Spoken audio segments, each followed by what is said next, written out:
নতুন কাহিনী, বিক্রম বেতাল গল্পে গাথা মঞ্জুরি, বিক্রম বেতাল সবার মনের রূপকথা, বিক্রম বেতাল স্বপ্নেরই ঝরা পাতা। বিক্রম বেতাল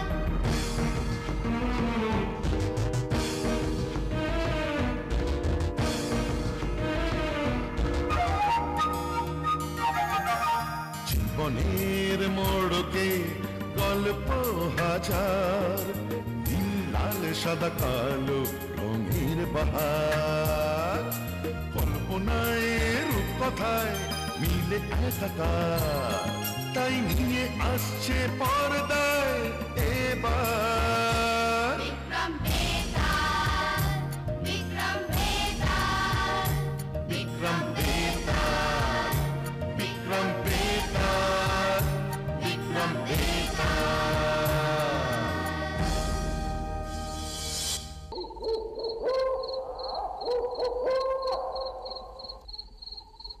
মহারাজ, আমি এখন তোমাকে শোনাবো এক গুরু শিষ্যের কাহিনী।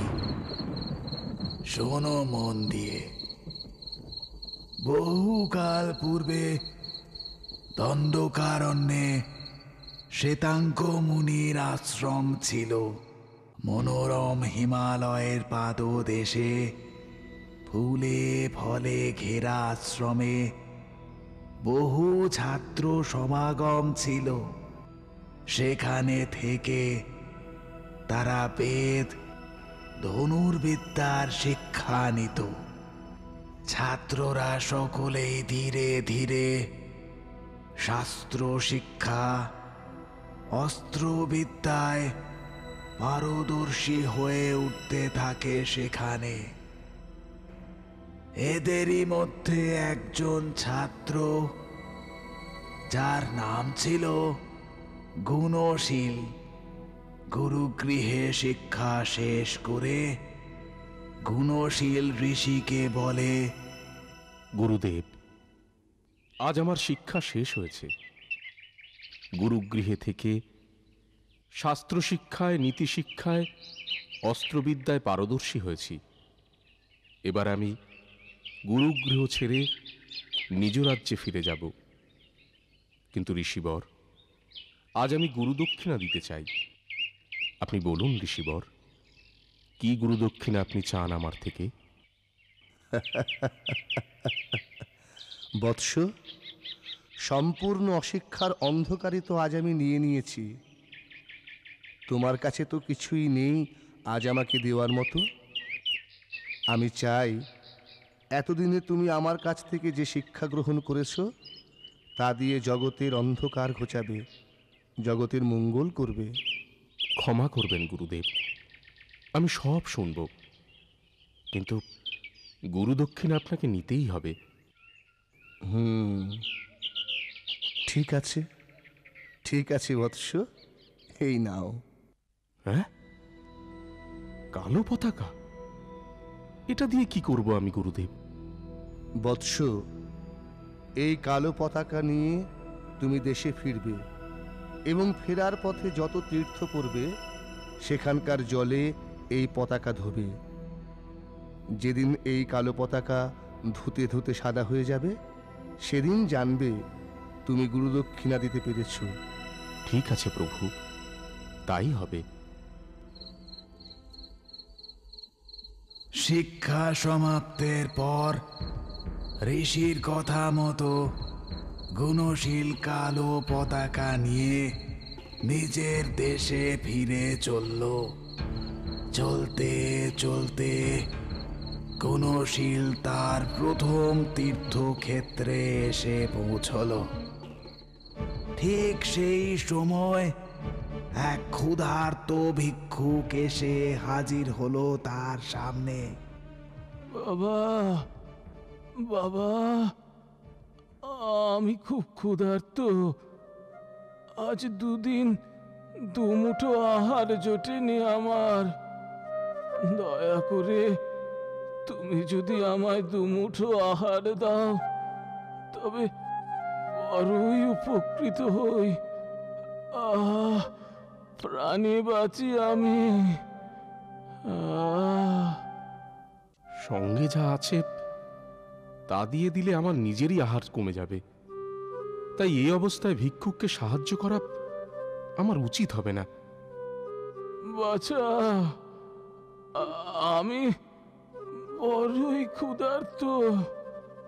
ক্ষুধায় আমার প্রাণ ওষ্ঠাগত। দয়া করো, দয়া করো বাবা। ক্ষমা করবেন, আমি আপনাকে সাহায্য করতে পারবো না। ঠিক আছে বাবা, ঠিক আছে। ঈশ্বর তোমার মঙ্গল করুন।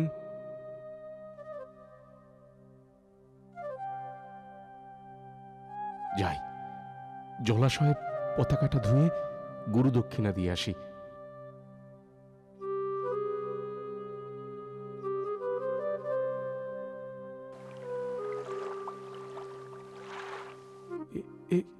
এ কি, পতাকা তো একটুও সাদা হলো না। কিন্তু গুরুদেব যে বললেন, ঠিক আছে, অন্যত্র অন্য কোথাও তীর্থের জলে নিশ্চয়ই পতাকাটা সাদা হয়ে যাবে। যাই যাই, সেখানে গিয়েই চেষ্টা করে দেখি। ব্যর্থ গুণশীল আবার চলল পরবর্তী তীর্থক্ষেত্রে। সেখানকার পবিত্র জলে কালো পতাকা ধুয়ে সাদা করবার জন্যে। যাই, ওই জলাশয়ে গুরুর দেওয়া কালো পতাকা ধুয়ে সাদা করে ফেলি।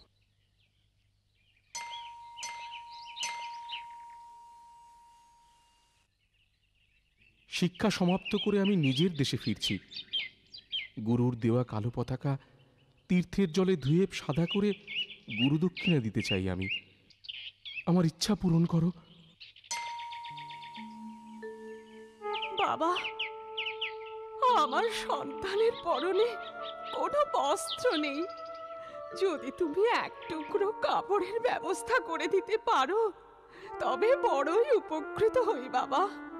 বস্ত্র দিতে হবে, কিন্তু কিন্তু এখনো যে অনেকটা পথ আমায় যেতে হবে। এখন কোনো বস্ত্র দিয়ে দিলে পরবর্তী সময়ে আমার নিজেরই কম পড়তে পারে। না না না না, এখন দেওয়া যাবে না। আমাকে ক্ষমা করবেন মা, আমি আপনাকে সাহায্য করতে পারবো না। এখন আমার কাছে অতিরিক্ত বস্ত্র নেই যা আপনার সন্তানকে আমি দিতে পারি। ঠিক আছে বাবা, আমার অদৃষ্ট। যাই, এবার জলাশয়ে পতাকাটা ধুয়ে সাদা করে ফেলি। গুরুদক্ষিণা দিয়ে নিশ্চিন্তে দেশে ফেরা যাবে। যাই।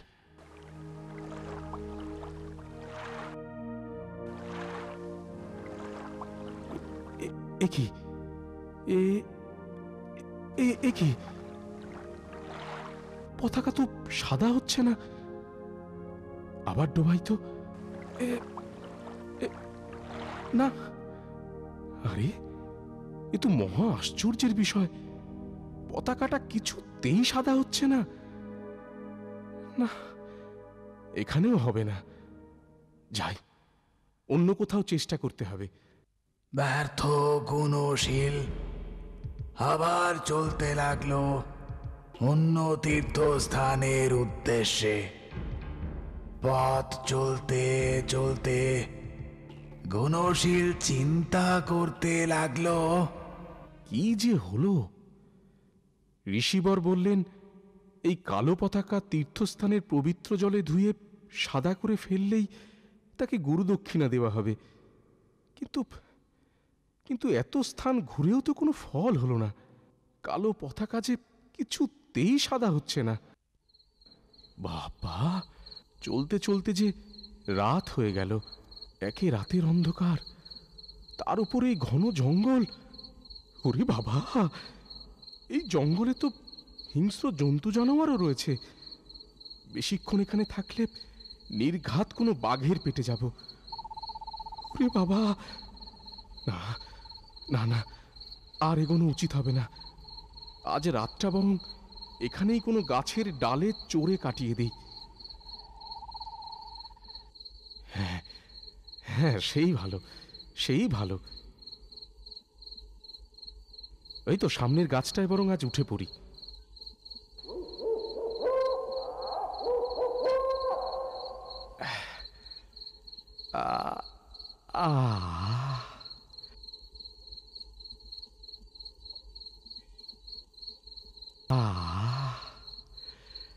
বড় ঘুম পেয়েছে, এখানেই ঘুমিয়ে পড়ি বরং।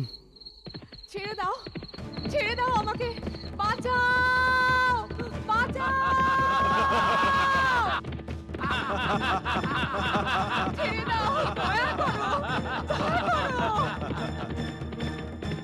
ঘোড়ার শব্দ পাওয়া যাচ্ছে কেন? এদিকেই তো আসছে মনে হয়। আরে আরে, তাই তো। বাঁচাও, বাঁচাও, বাঁচাও। চুপ করো, এখানেই বিশ্রাম করা যাক। তোরা একটু জল নিয়ে আয় তো। আচ্ছা সর্দার। চল চল, বড় তেষ্টা পেয়েছে। উফ, বড় ক্লান্ত হয়ে গেছে, এখানেই একটু শুয়ে নেই। হ্যাঁ, শয়তানটা মেয়েটাকে জোর করে এখানে নিয়ে এসেছে। বেটা এখন ক্লান্তিতে শুয়ে পড়েছে, একটু অপেক্ষা করা যাক। ও ঘুমিয়ে পড়লেই গাছ থেকে নেমে মেয়েটাকে উদ্ধার করতে হবে।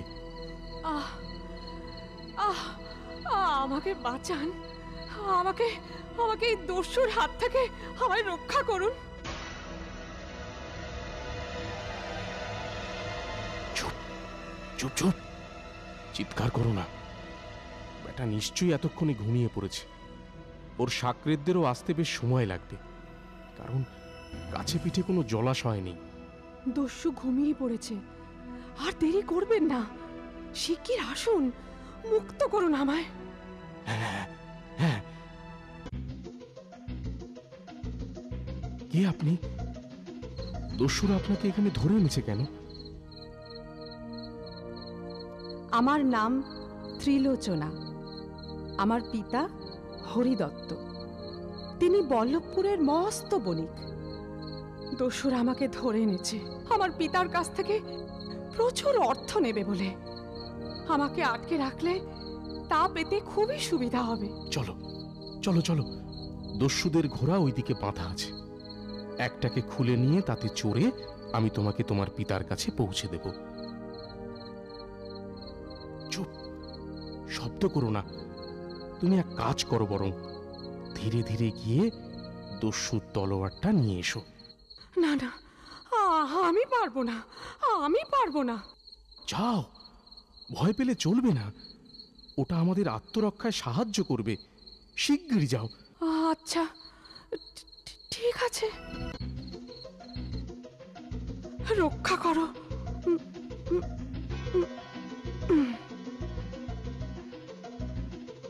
সাবাস, চলে এসো শিগগিরই। হ্যাঁ, চলো চলো, শিগগির চলো। চলো চলো চলো, হাট হাট হাট হাট হাট।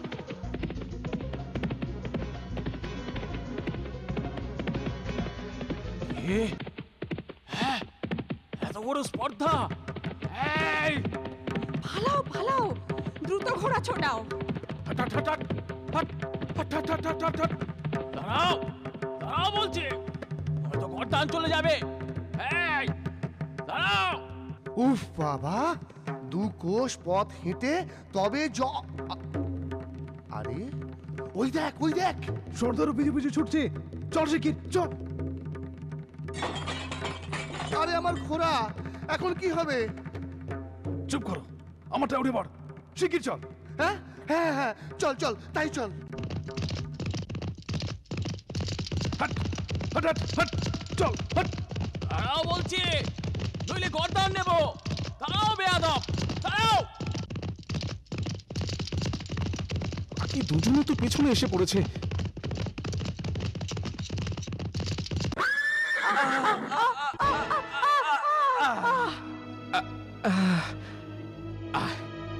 আয়, আজ একবার না হয় আমার অস্ত্র শিক্ষার পরীক্ষাই হয়ে যাক।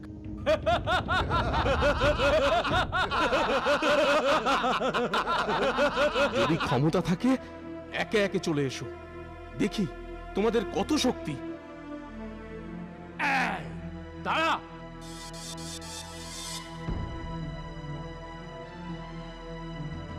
এ শিক্ষার সৎ ব্যবহার করো বৎস, মানুষের মঙ্গলে ব্যবহার করো, ধ্বংসে নয়।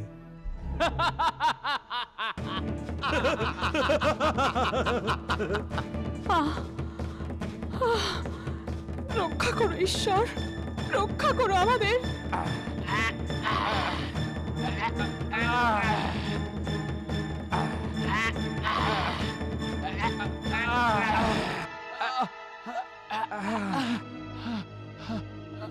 আমাকে ক্ষমা করো, আমি ক্ষমা প্রার্থী, দয়া করুন আমায়। যাও, তোমায় ছেড়ে দিলাম। অযথা রক্ত বহাতে আমি চাই না। চলো ত্রিলোচনা। হ্যাঁ, চলো চলো।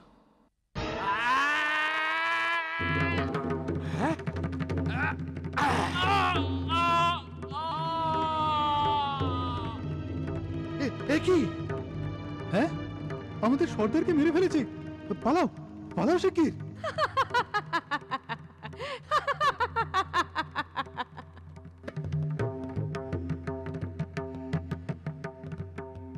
চলো ত্রিলোচনা, তোমাকে এবার তোমার পিতার কাছে ফিরিয়ে দিয়ে আসি।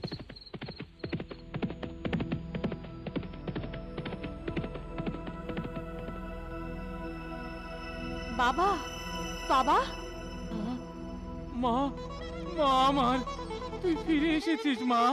এই বীর যুবকের জন্যই আজ আমি দস্যুদের হাত থেকে রক্ষা পেয়েছি। তাই নাকি? এসো, এসো বাবা। ওহে, ওহে, কে আছো? না না না না, আপনি ব্যস্ত হবেন না। আমাকে এখনই ফিরতে হবে। গুরুগৃহ থেকে শিক্ষার্জন করে আমি দেশে ফিরছি। বহুদিন মাতা পিতার সঙ্গে দেখা নেই। আমি চলি। আচ্ছা বাবা, তবে তোমায় আর আটকাবো না, তুমি এসো। চলে ত্রিলোচনা। এসো, সাবধানে যেও। যাই, ফেরার পথে শেষবারের মতো এ তীর্থস্থানেও একবার প্রণাম করে যাই।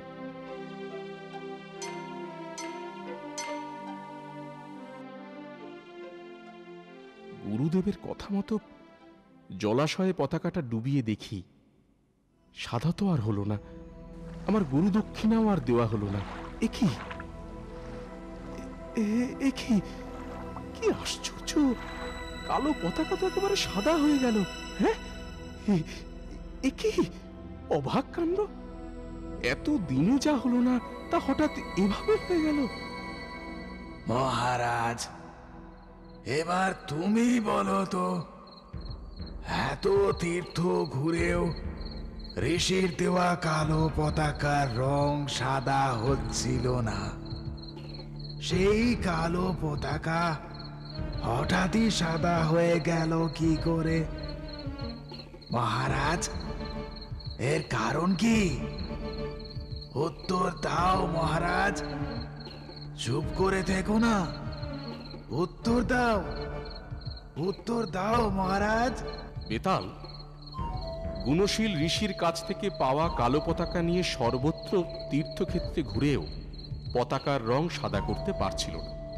কারণ গুরুর কাছ থেকে পাওয়া শিক্ষার আলোকে সে সৎভাবে ব্যবহার করছিল না।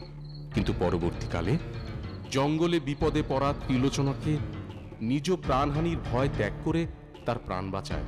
সে তার শিক্ষাকে মানুষের হিতার্থে কাজে লাগায়, যা ছিল গুরুর দেওয়া প্রধান শিক্ষা। আর তাই গুণশীল দস্যুদের হাত থেকে ত্রিলোচনাকে উদ্ধার করে ফেরার পথে তীর্থস্নানের জলাশয়ে ধোয়া মাত্রই তা সাদা হয়ে যায়।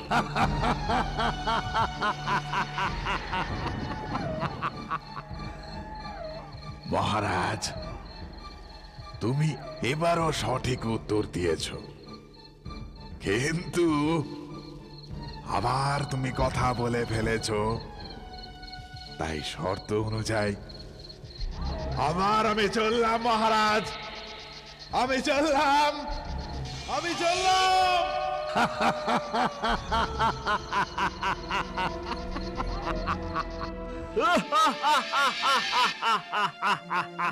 বেতাল, বেতাল যেও না, দাঁড়াও দাঁড়াও, আমি আসছি বেতাল, যেও না, আমি আসছি বেতাল।